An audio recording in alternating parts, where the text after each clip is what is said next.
रत्न सध्या काळामध्ये अजून एक काही शब्द यायलेत, आवाज यायला.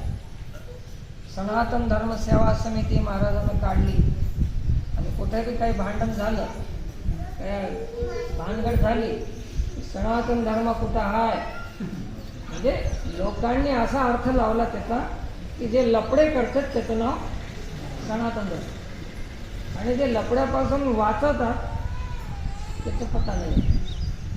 तर मी आज त्या लोकांना आवाहन करतो की सनातन धर्माचं काम आहे फक्त आणि फक्त घटनेच्या आधी समाजाला कसं घडवायचं.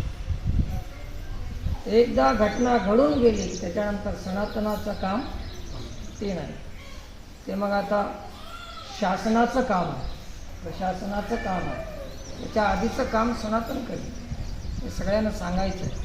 सनातन काही आतंकवादी नाही, म्हटलं की कोणाला मारा तोडा भांडा त्याच्यासाठी नाही.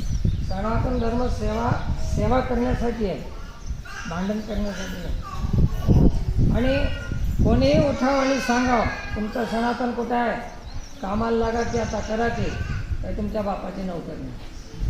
तुम्ही सांगावं आणि आम्ही करावं. आमच्या मनानं आम्ही सेवा सुरू केली आहे, आमच्यानं जेवढं होईल तेवढी करणार. तुम्ही सांगल्यामुळे आम्ही करणार नाही. तुमचं काही 10-5 रुपये ठेवून नाही.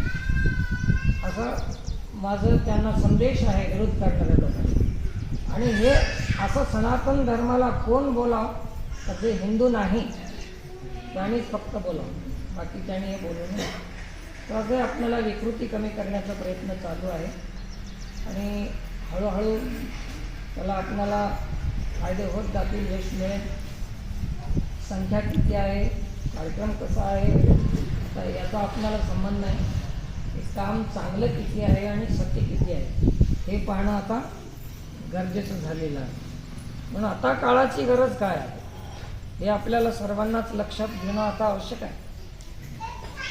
काय चाललंय, आपण काय करणं आता आवश्यक आहे, काळाची गरज काय आहे सगळं लक्षात घेतलं तर आपल्याला हे बरं वाटेल. अन्यथा हे कार्यक्रम पटणार नाही, चांगले वाटणार नाही.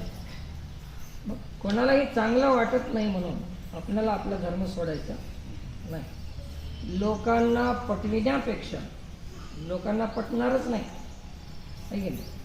आणि लोकांना पटल्यामुळे आपला उद्धार होते असं कोण्याही शास्त्रात लिहून नाही. लोकांना नाही जरी पटलं आणि आपलं जर सत्य असेल तर तुमचा उद्धार झाल्याशिवाय राहत नाही. मग आता तुम्हाला तुमच्या उद्धाराची काळजी आहे का लोकाला पटविण्याची काळजी आहे? लोकाला पटवायचं कोणाला असते तर ज्याला ज्याच्या जीवनामध्ये स्वार्थ आहे,